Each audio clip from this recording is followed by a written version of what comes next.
Hey everybody, it's Devin, half of Dads and Dice here, and today on Talking Solo, I'm going to be going through the Fellowship of the Ring trick-taking game.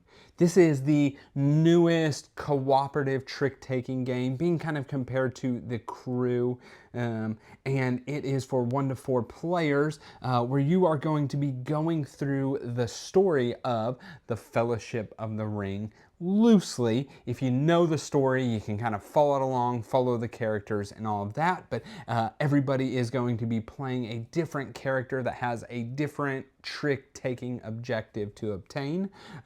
But in the solo, you will be kind of running through all the characters together in a neat, open-handed kind of way.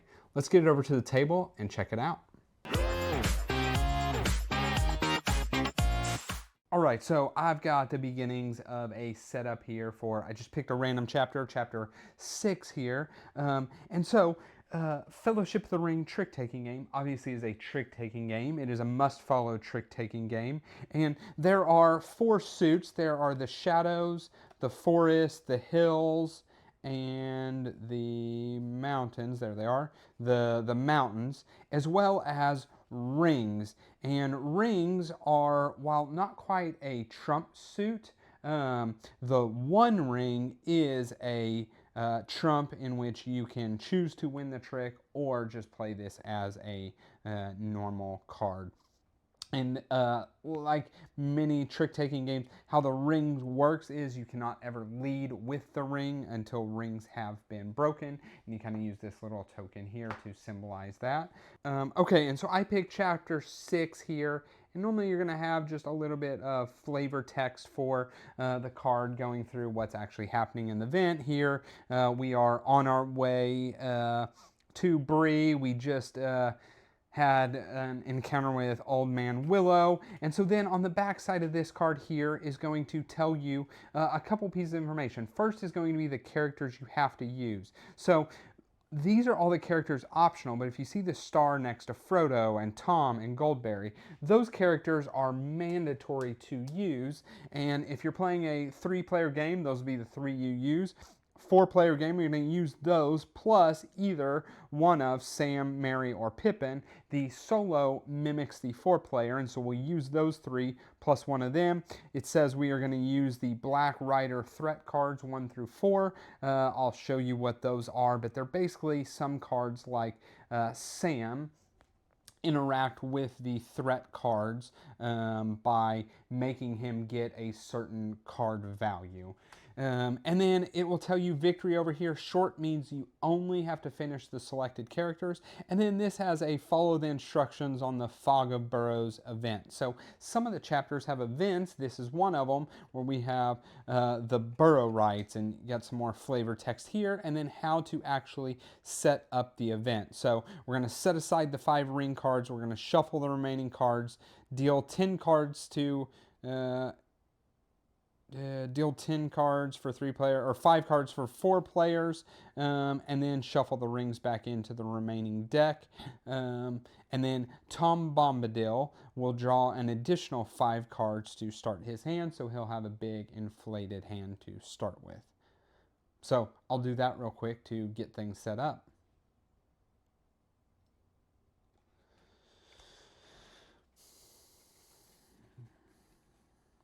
So taking out the rings here as the event said.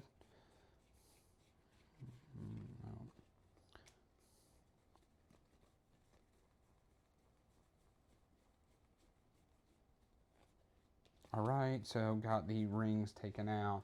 I'll just give this a quick shuffle here.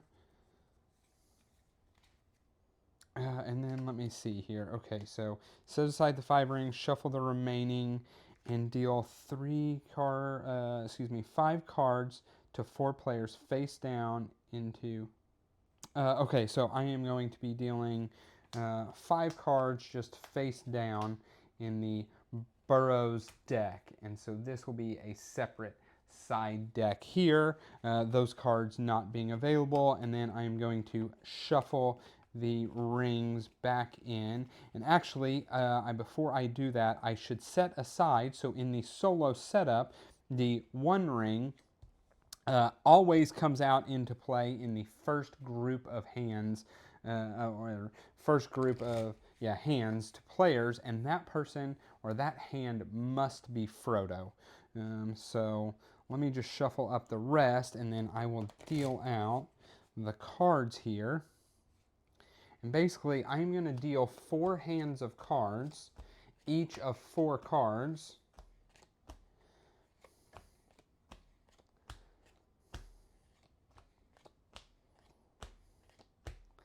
That is a crazy straight flush I dealt there. Okay, and so this hand has to be Frodo. So I must select Frodo for this hand here. And then I have to select these two. They don't have to necessarily be the next hands.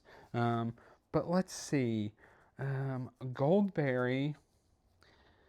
So Goldberry's condition is she wants to win exactly 3 tricks in a row and no more. So she has to win 3 tricks. Can't win any more after that. And I believe there's going to be 8 tricks played total. Tom Bombadil must win 3 or more cards matching the same suit as one of the extra cards in his hand. So he's going to have a whole handful of cards at the end. Has to have 3 of the same suit. Sam will need to win a specific hills based on the value of a threat card drawn.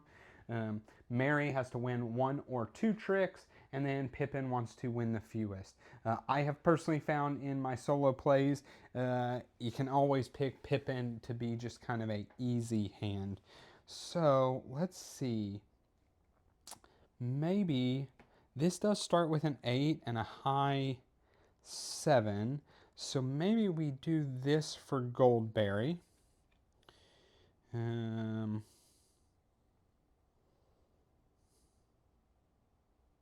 This for Goldberry. And then Tom Bombadil.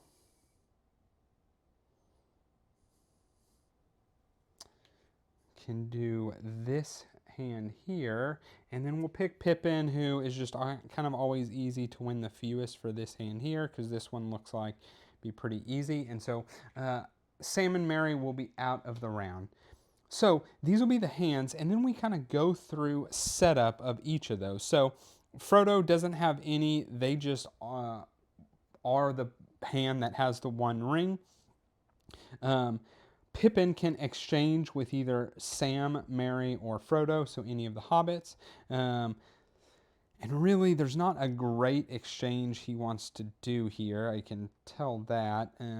Knowing what I'm wanting to try and do, let's just swap out these forest, because I think him having a hand of forest is probably good. Goldberry, so there is a special reference to tell you how, if it kind of clarifies rules in here. And so you can come in here and it tells you a little bit about how to do Goldberries. So normally in the multiplayer game, her whole hand is played face up. People can talk about it. Of course, in this, everything is face up. But there is a solo. So during setup, you remove the 5 cards like you do. Then setup is normal, with the exception that except you'll have a smaller draw deck, but it says during Goldberry setup, which is now, deal her 4 cards from the draw deck, so she has 8, and then she'll get no more. So she's going to have her whole hand from the beginning, whereas normally we're going to refill hands as we go. So we know this is Goldberry's, all the cards she is going to get the entire round. So we know what we're working with. Whereas everybody else, after a trick has been played, we will refill their hands. And then last is Tom Bombadil adds the lost card or cards to Frodo, to his hand, which is the 5 we set aside. So man, I got both of them are going to have big hands to start with. That's not normal. Normally you just have 4 in each of their hands. And then he can exchange with Frodo. I don't think it matters too much. So Frodo's goal wants to win 2 or more ring cards. A lot of times giving Frodo the 5 of rings is a pretty easy way for him to win the rings, because he can flush them out that way. And let's give Tom, I don't think it matters too much, the 5 of mountains. And Frodo can never trade the 1 ring. Okay, and so Frodo starts the trick, and so what we want to do, I think, is win Goldberry's 3 tricks in the beginning, and then not have to worry about it anymore. So let's start with this 4 of forest. So all the cards are numbered 1 through 8. I can see Goldberry has the highest forest that is available right now. So I'm going to do that. Pippin can do this.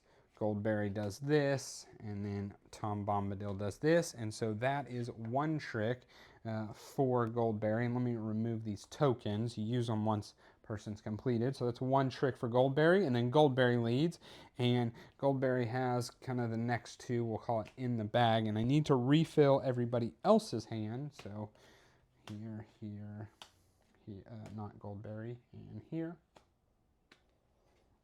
And so Goldberry has the highest mountain, so she will play that. Tom doesn't care too much. He'll play that one.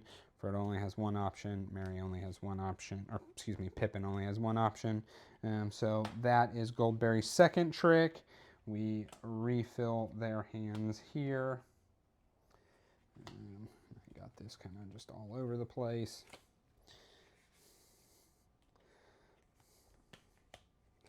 Okay, and so that is 2 in a row for Goldberry. Might as well make it 3 in a row, playing the 8 of Shadow, which we know nobody can beat. So the 5, and the 2, and the 4. And so Goldberry is done. So Goldberry, we can mark saying she's done. Now she cannot win any more tricks. We will lose the round if she does.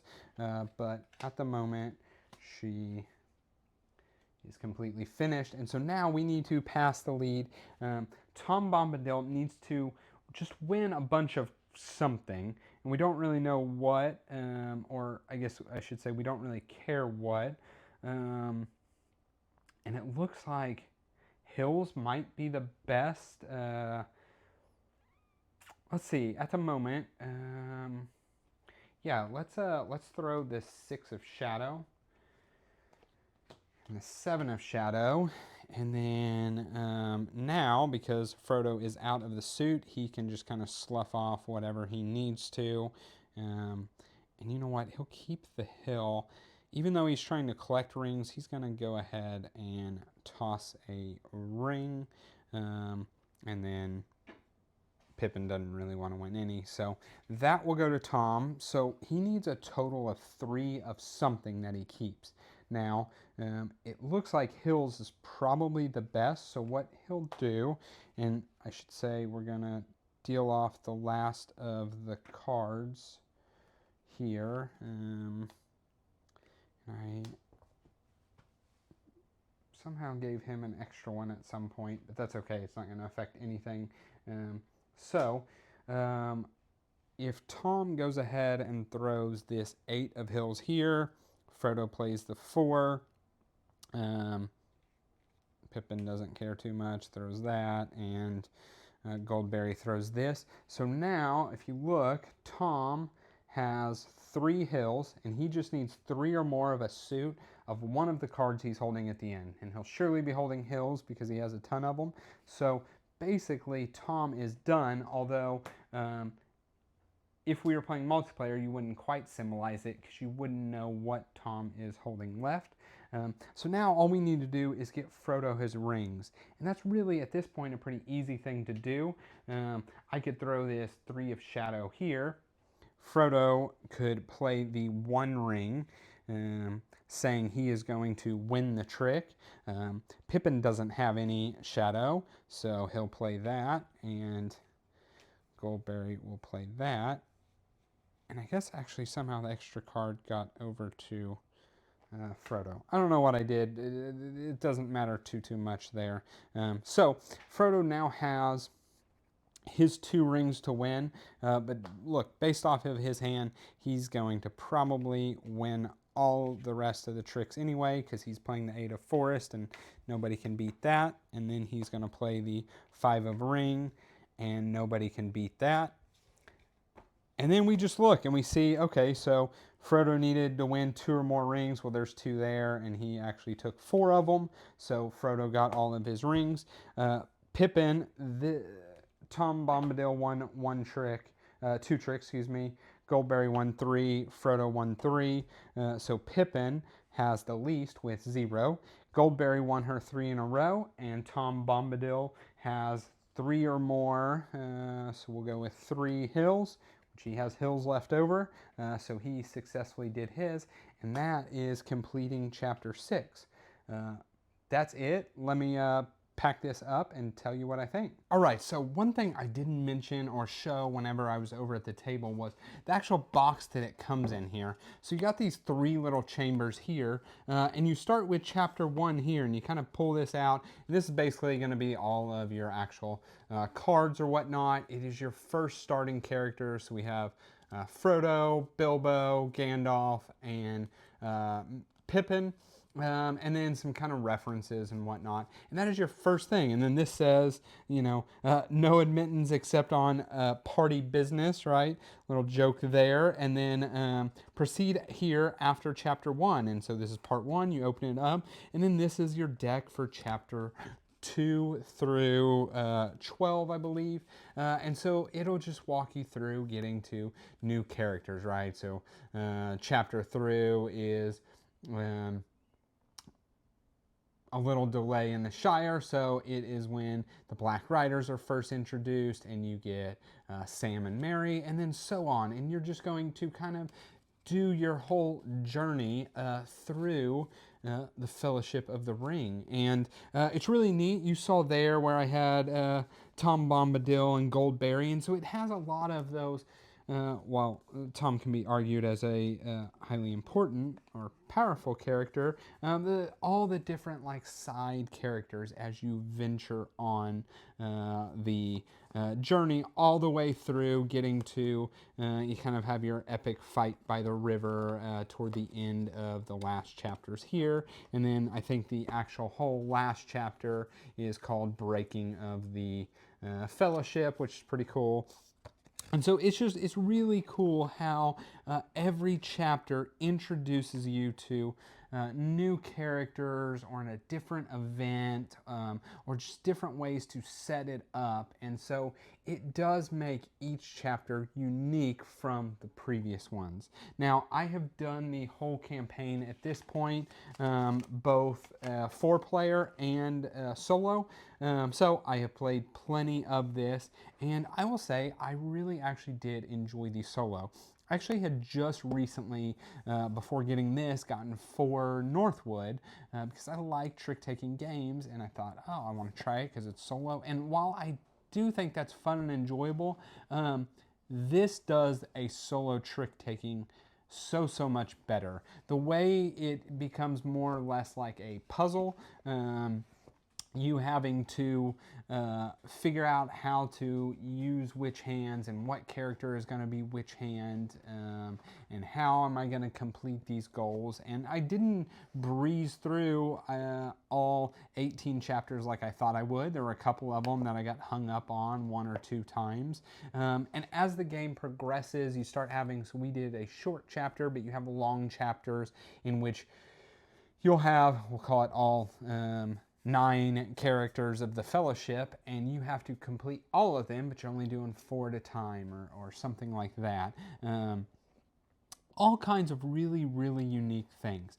Replayability wise, while after you beat the entire we'll call it campaign or story, they do in the rule books have a way that you can do, I don't know what you call it, just kind of a random exhibition mode where you just pick random characters and whatnot.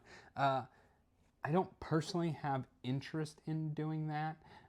I think they set up the challenge as well, and I don't need to just, let me grab, Gandalf and Aragorn and Farmer Maggot and Pippin and see how I can accomplish. I don't know. That part is not something for me, but this is probably not something that's going to leave my collection either way, because I can see a time where, hey, I want to go through the story again. And I know they're making the 2 Towers and the Return of the King, so excited for those. Difficulty wise, so as I mentioned, I played this at 4-player and then did this solo. Have not played 2 or 3-player. Solo was relatively easy. Yeah, I did get hung up on a chapter or 2, but it was no more than like, maybe I will call it lost the round twice and then beat it. The 4-player experience was very challenging. So I actually played this with my wife and her family because they are a trick-taking family, right? Hearts, spades, that was their kind of stuff. So I introduced this to them, and all 3 of them not into Lord of the Rings in the slightest, don't know anything about the story other than I think her mom knew that Sean Ashton was a character in it. That was her Lord of the Ring knowledge. And they still very much enjoyed this, and we enjoyed the challenge of it. It really, there was a lot of those where you really had to figure out, we have 9 tricks to accomplish this goal, and some of those, you know, I can remember one distinctly. There was basically 8 required tricks to win between our characters, so we only had 1 spare trick in there, and there was a lot of these that were challenging, and it was just rewarding whenever we finished a chapter. We're all high-fiving each other, and we had a good time. So I know that's derailing from the solo side of it, but we very much enjoyed that and the difficulty. And then so when I played it solo, it was more or less like a puzzle. Each round was just a little puzzle to figure out. I did enjoy that very much, but it's not very challenging. You're not going to get this thinking I'm going to go through a really cool challenge. And then talking about the Lord of the Rings, I think it amplifies the game if you know the story of Lord of the Rings, and it's really clever why the characters have the abilities that they have, or the setup that they have, or the actual goal that they have. It thematically makes a whole lot of sense, and I thought that's really cool, but also not at all necessary for just playing and enjoying this game. I think even from a solo standpoint, if you just like trick-taking games, this is a very good solo trick-taking game to check out. That is really it. That's all I got. Highly do recommend the game. It was a lot of fun. Said gonna stay in the collection.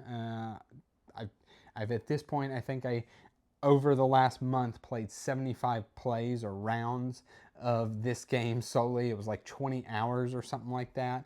Gonna be shelved for a while, not at all because it's bad, but because I need to be playing something else. But excited whenever the next 2 comes out. I will definitely check those out.